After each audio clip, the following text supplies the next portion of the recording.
बिस्मिल्लाहिर्रहमानिर्रहीम। अस्सलाम वालेकुम। कैसे हैं आप सब लोग? उम्मीद करती हूँ खैरियत से होंगे, खुशबाश होंगे। अल्लाह ताला आप सब लोगों को हमेशा खुश व खुरम रखें, हंसता मुस्कुराता रखें, सेहत और तंदुरुस्ती वाली ज़िंदगी अता फरमाएँ। आमीन थुम आमीन। जी, आज मैं आपके लिए लेकर आई हूँ बड़ी ज़बरदस्त सी collection, Mariam and Maria luxury pret collection, जो कि मार्केट में आ चुकी है। बहुत ही खूबसूरत सूट हैं, बहुत प्यारे सूट हैं, कलर बहुत खूबसूरत हैं। लाइट कलर भी हैं, डार्क कलर भी हैं और ब्राइट कलर भी हैं। जो कलर आप पसंद करती हैं उस किस्म का आप सूट ले सकती हैं। हर तरह की कलेक्शन है। तो आप इसको अगर बाय करना चाहती हैं तो आप इसकी official website Mariam and Maria .com पे जाइए, बाय कर लीजिए। बहुत खूबसूरत कलेक्शन है।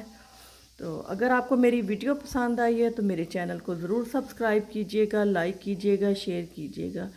तो मिलते हैं नेक्स्ट वीडियो में। अपना बहुत सारा ख्याल रखिएगा। अल्लाह हाफिज़।